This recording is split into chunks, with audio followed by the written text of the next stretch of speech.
Bonjour à tous et bienvenue sur la chaîne Réalise-toi Magnétisme. Dans la vidéo d'aujourd'hui, je vais vous parler du chakra de la gorge et je vais le faire en deux parties. Alors dans la première partie de la vidéo, je vais vous partager le fonctionnement du chakra de la gorge et ainsi vous pourrez mieux agir en conscience sur son ouverture. Mais dans la seconde partie, je vais vous partager les éléments qui permettent d'identifier l'état d'ouverture de votre chakra, mais également des astuces, des conseils et des exercices pratiques que vous pouvez réaliser vous-même afin de favoriser l'ouverture de ce chakra. Vous retrouverez tous les temps dans le descriptif de cette vidéo. Si vous êtes nouveau sur cette chaîne, je vous invite à vous abonner et à me laisser un like si la vidéo vous plaît. Vous pouvez également partager la vidéo autour de vous et me laisser en commentaire les sensations ou les difficultés que vous rencontrez autour de ce chakra. D'ailleurs, je tiens à vous remercier pour la bienveillance dont vous faites preuve en commentaire, ainsi que remercier toutes les personnes qui s'abonnent à ma chaîne. Pour les personnes qui souhaitent prendre un rendez-vous pour une consultation, qu'il s'agisse d'un soin énergétique ou un rééquilibrage des chakras, ou encore pour un accompagnement, pour un coaching individualisé, notamment pour l'identification des blocages émotionnels, je vous invite à m'envoyer un email à l'adresse réalise-toi-magnétisme@gmail.com ou à me contacter directement sur les réseaux sociaux. Sans plus attendre, nous allons nous intéresser au chakra de la gorge et notamment à son fonctionnement. Le chakra de la gorge va être le cinquième des 7 chakras principaux qui vont évoluer le long de notre colonne vertébrale. Et donc, il va avoir une ouverture aussi bien à l'avant du corps qu'à l'arrière. Et donc, c'est un chakra qui va être associé à la couleur bleue et en sanskrit, il va se nommer Vishuddha, qui va signifier purifier. C'est un chakra très intéressant puisque c'est celui qui va permettre à l'individu de déterminer une direction dans sa vie en fonction des choix qu'il va faire. Soit il va pouvoir transmuter les énergies du précédent chakra, donc liées aux émotions, vidéo que je vous invite à aller regarder qui est disponible sur ma chaîne. Et en fonction des émotions qu'il va vivre, positives ou négatives, l'individu va prendre des décisions et ces décisions vont avoir des conséquences qui vont être positives ou négatives selon le choix qu'il aura fait. Alors, le chakra de la gorge va être associé à des principaux thèmes. On va retrouver par exemple la communication, la vérité, la cohérence, l'identité, l'authenticité, la sincérité, la clarté. On va également retrouver des notions telles que l'écoute de soi, mais également l'écoute des autres. Parce qu'il faut savoir que le chakra de la gorge est le chakra qui est associé à 3 de nos sens, à savoir la parole, l'ouïe et l'odorat. Et qui dit odorat va dire le flair, et le flair fait généralement référence à l'intuition. Donc c'est un chakra qui va également être associé à l'intuition. Mais il va également être associé à l'expression de soi et donc à la vocation. Et donc là, nous allons arriver au choix, le fait de choisir sa propre voie, donc dans le sens de vocation, mais également sa propre voie dans le sens de la vox.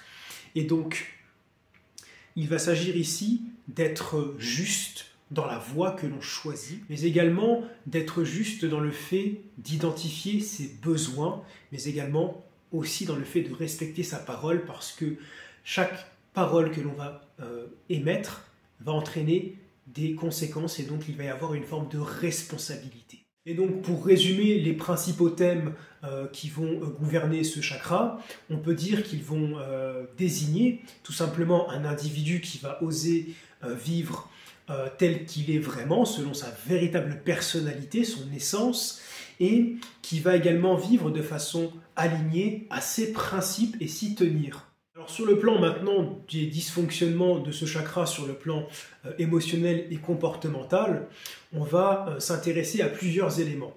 Le premier va être la foi, qui va être un élément important que l'individu va rencontrer tout au long de sa vie et qui va évoluer avec ce dernier. Alors au tout départ, l'individu va vraiment être tourné vers ce qui va être un aspect plutôt de subir de la part du monde extérieur et de subvenir à ses besoins grâce au monde extérieur. On va bien le voir avec l'exemple de la mère qui va nourrir son bébé avec le sein, donc il va lui apporter la nourriture nécessaire à la vie, la pulsion de vie pour donner à l'enfant envie de vivre et de survivre. Donc là, on va vraiment être dans des notions de survie et également de dépendance. Parce que c'est par cet acte simple que l'enfant va subvenir à ses besoins. Ensuite, dans la phase suivante, quand l'enfant va commencer à grandir, devenir un petit peu un adolescent et ensuite commencer à se construire, il va confronter ses expériences et il va commencer à faire des choix. Et c'est là que va se mettre en place l'apprentissage et également la volonté de choisir. Alors une fois que cette notion de choix commence à être mise en place et à être un petit peu mieux maîtrisée, l'individu va devoir mettre en place un effort de volonté pour pouvoir acquérir tout un tas de choses, alors sur le plan matériel ou émotionnel, afin de contrôler sa vie d'une manière plus ou moins serrée. C'est-à-dire qu'il va décider quel type d'études il va faire, quelle personne il va décider d'aimer ou pas, et il va vraiment avoir la main mise avec le mental.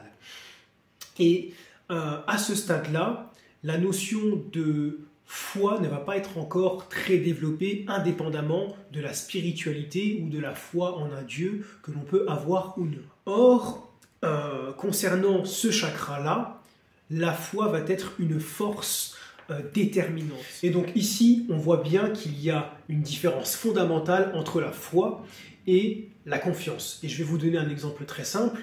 Je vais vous prendre un pilote automobile. On va parler de confiance, il va avoir la confiance en son véhicule, parce qu'il sait que, d'une part, il connaît son véhicule, il sait très bien que le véhicule a été entretenu par le staff, il sait que les pneus sont sûrs, la mécanique est impeccable, il sait dans quoi il s'engage. Il y a des risques, certes, il peut y avoir un accident, mais il se fait confiance, il a confiance en ses capacités. La foi, ça va être un autre ressort, c'est-à-dire qu'il n'y a aucun élément tangible sur lequel on puisse s'appuyer, mais pourtant on va quand même faire le grand saut, et on va quand même aller dans l'inconnu, parce que ça va nécessiter du courage et de la confiance, mais une confiance qui est bien plus poussée, c'est-à-dire que la foi va aller bien plus loin que la confiance qui va se reposer sur des éléments connus, et donc l'individu va être rassuré, même s'il y a une part qui peut effrayer, parce que c'est prévisible. En revanche, la foi, on ne sait pas du tout ce qu'il y a derrière, mais on y va quand même. Donc ça va nécessiter un courage supplémentaire. La deuxième notion qui est très importante dans ce chakra va être celle du choix. Et donc j'en profite ici pour préciser que toutes les personnes qui vont être coincées dans l'indécision vont être bien souvent des personnes qui vont être soit dans le contrôle, parce qu'elles vont mentaliser et essayer de contrôler tous les éléments extérieurs qui vont apparaître, soit elles vont être submergées par des peurs. Et bien souvent, ça va être lié, parce que souvent, c'est la peur de l'extérieur qui vont faire en sorte qu'on va vouloir tout contrôler, et ça va nécessiter une énergie folle. Et très souvent, ces personnes-là vont avoir peur, ils vont vouloir contrôler. Pourquoi? Parce qu'elles vont manquer de foi, justement. Et c'est ce qui va bloquer la prise de décision. Et donc, lorsque je parle de la foi, il ne s'agit absolument pas de religion quelconque.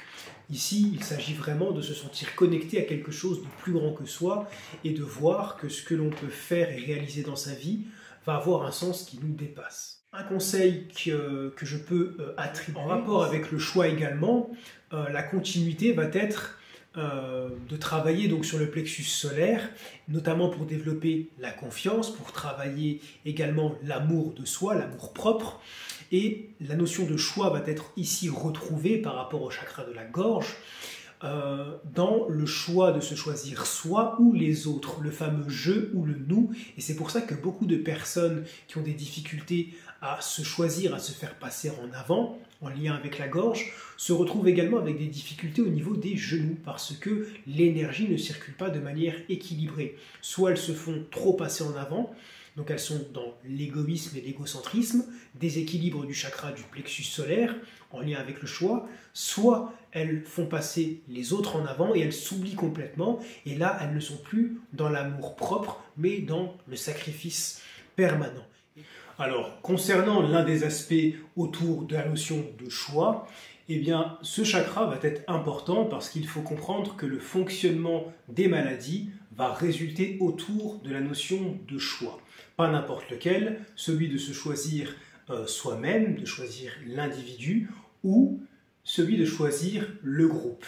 Et on va bien voir qu'en fonction de si l'équilibre est respecté ou non, eh bien l'individu va développer soit des frustrations, s'il décide de faire passer ses besoins après les autres, soit au contraire, il va être dans la consommation excessive de satisfaction égoïste et individuelle, et donc cela va entraîner une autre forme de dérèglement et de dysfonctionnement. Et le tout, ça va être de trouver un équilibre. Parce que, en réalité, si la personne parvient à s'écouter et à vivre de manière équilibrée entre ce qu'elle va faire pour elle et son propre bien-être, et également pour les personnes autour d'elle, ses proches, les personnes qu'elle aime, eh bien, on va voir que la personne va trouver un équilibre entre l'effort et la réception, le fait de donner et de recevoir. Toutefois, si on observe une personne qui va être constamment dans le sacrifice, qui ne va pas écouter ses besoins parce qu'elle ne sait peut-être pas comment faire, eh bien, on va observer souvent des non-dits, des frustrations, un agacement, une accumulation d'éléments qui vont bloquer la circulation énergétique et qui peuvent conduire à terme cette personne à devenir désagréable. Et donc, c'est à partir de là que les schémas vont être, les comportements en tout cas, vont être déréglés, dysfonctionnels, et chaque comportement, nous l'avons vu, entraîne une vibration, et si ces comportements sont répétés assez fréquemment, eh bien, comme je l'expliquais, si c'est positif, tant mieux, mais si c'est négatif, eh bien, la négativité va se cristalliser, et donc une énergie négative qui ne circule pas dans le corps va générer des maux, des tensions qui vont être proportionnelles à la durée de la stagnation et à la puissance de la frustration ressentie par l'individu. Et donc c'est là que les maladies vont intervenir sous leurs différents profils et panoplies en fonction du mot et de l'émotion que la personne va vivre. Donc ici, on voit bien l'importance de la notion de choix dans le chakra de la gorge. Pour accompagner beaucoup de personnes qui étaient dans l'indécision, eh bien, ce qu'il faut faire, c'est travailler en parallèle avec le chakra de la gorge sur le chakra du plexus solaire qui va lui être très centré sur l'écoute de ses ressentis internes et donc l'écoute de soi donc au niveau de la gorge, mais également en plus de l'écoute interne, il va être axé sur la confiance en soi et la confiance en ses propres sensations. Donc travaillez ce chakra-là en même temps et vous allez voir que ça va prendre une autre dynamique parce que, souvenez-vous, tout est relié. Et donc, suite au choix, il va y avoir la notion de la verbalisation qui va être très importante. Parce que il faut comprendre que chacun des mots qu'on va prononcer va entraîner des conséquences sur le plan énergétique et notamment selon le principe de la loi de l'attraction qui énonce simplement que ce que l'on va émettre dans la matière va nous revenir. C'est une forme de loi des équivalents. Et donc, en fonction des mots qu'on va émettre dans la matière, on va se forger un avenir plus ou moins agréable. Donc si on va être positif dans la vie et émettre de la positivité avec le son, avec les paroles, eh bien ces paroles, on va créer un retour positif. Et de la même manière, une personne qui va être constamment pessimiste va, quant à elle, vivre des expériences plutôt négatives qui vont confirmer ce qu'elle a émis dans la matière et qu'elle souhaite donc expérimenter. Parce que il faut comprendre que toutes les paroles que nous prononçons ne sont que des prières. Et c'est pour ça qu'il est extrêmement important de mesurer ces mots et également d'avoir une justesse dans les mots que l'on va utiliser. Et en lien avec tout cela, le fait d'honorer sa parole et de respecter ses principes va contribuer à l'alignement énergétique de la personne. Et donc par alignement énergétique, il faut entendre que ce que la personne verbalise correspond à ce qu'elle va faire dans la matière. Je vais vous donner un exemple.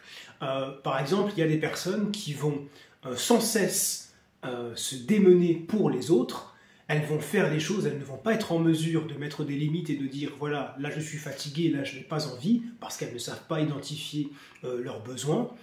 Et elles vont quand même dire oui, mais en fait elles n'ont pas envie de le faire. Donc certes, elles vont être constantes, elles vont être toujours là, mais elles vont se négliger et elles vont s'oublier dans des tâches, et c'est là où justement elles peuvent devenir négatives. Donc on voit bien qu'ici, le fait d'aligner la parole et de s'exprimer sur nos ressentis réels, ce que l'on veut réellement faire, le problème, ce n'est pas d'aider les autres, le problème, c'est de le faire systématiquement à ses détriments et dans des conditions qui ne nous conviennent pas. Donc énergétiquement, cette personne ne va pas être alignée par rapport aux mots qu'elle va verbaliser et les actes qu'elle va réaliser. Parce que même si elle va les réaliser, eh bien, il va y avoir une espèce de frustration et un inconfort qui va s'installer dans l'organisme. Et c'est cela qui va pouvoir générer à terme, de manière répétée et prolongée, des maladies et des dysfonctionnements dans le corps.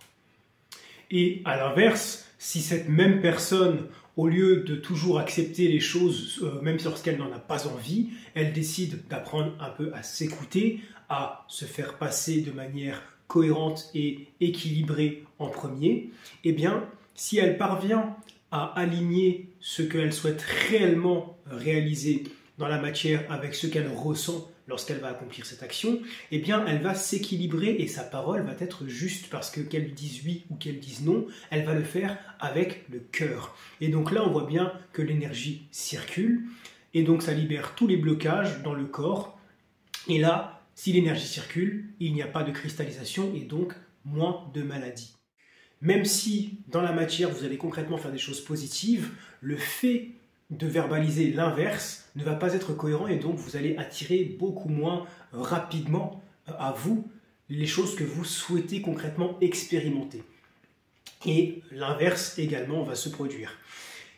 Et donc par rapport à cela, ce qu'il faut comprendre, c'est que tenir sa parole, être engagé, être droit, être constant, eh bien, et faire preuve d'honnêteté et de courage et ne pas se cacher derrière les masques va être très important. C'est pour ça que c'est également le chakra de l'expression de soi, où la personne va pleinement s'assumer telle qu'elle est.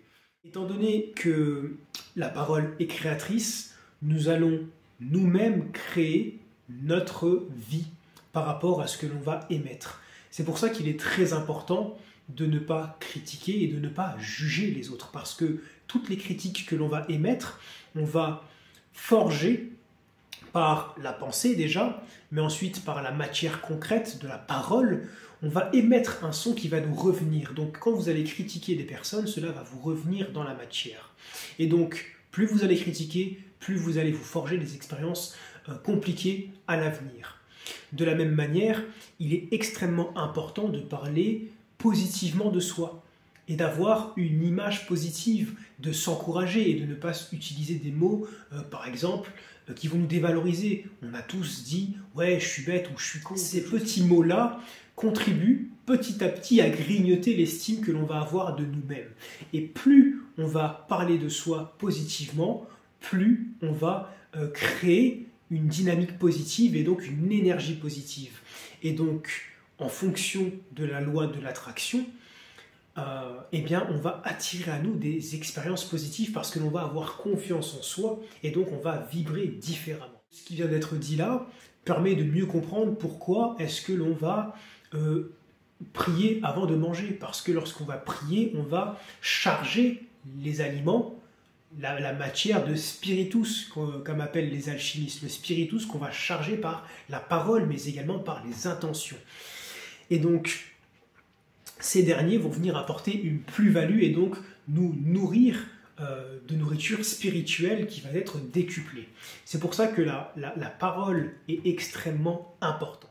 Vous l'aurez compris, par rapport à la loi de l'attraction et donc du karma, cela va avoir un impact fondamental. Plus on va être enclin à verbaliser les choses positives dans sa vie, eh bien, plus on va attirer à nous des expériences positives. Et au contraire, plus on va être dans une dynamique de critique, de dévalorisation de soi-même ou de l'entourage, peu importe, ou de négligence, plus on va être négatif et donc on va se forger une énergie autour de nous qui va être négative. Et donc, on va pouvoir soit attirer à nous des personnes positives, soit attirer à nous des personnes négatives qui vont être dans le jugement et la critique. Donc soyez extrêmement vigilants de la façon dont vous vous adressez aux autres, parce que dites-vous que les autres sont un miroir, un reflet de vous-même. Et donc si vous voulez améliorer votre vie, commencez par avoir de bonnes pensées et verbaliser les choses comme il se doit. C'est extrêmement important. Voilà les amis, c'est tout pour cette première partie de la vidéo concernant le chakra de la gorge et son fonctionnement. J'espère qu'elle vous aura permis de mieux comprendre comment ce dernier fonctionne et comment vous pouvez facilement utiliser l'énergie de ce dernier. N'oubliez pas d'activer la cloche pour recevoir les notifications dès que je partagerai la deuxième partie, donc qui devrait arriver très rapidement. Laissez un like si cette vidéo vous a plu. Merci de laisser également en commentaire les sensations que vous rencontrez. Ça peut permettre à d'autres personnes de se positionner et d'apprendre à identifier leurs sensations si elles se découvrent. Et je vous remercie à tous pour vos abonnements, pour votre bienveillance. Et n'hésitez pas, si vous souhaitez prendre un rendez-vous, à me contacter par mail en envoyant un email à l'adresse qui se trouve au début de la vidéo et également dans le descriptif sous cette vidéo. En attendant la deuxième partie, je vous souhaite de prendre soin de vous, plein de bonnes choses et je vous dis à très bientôt.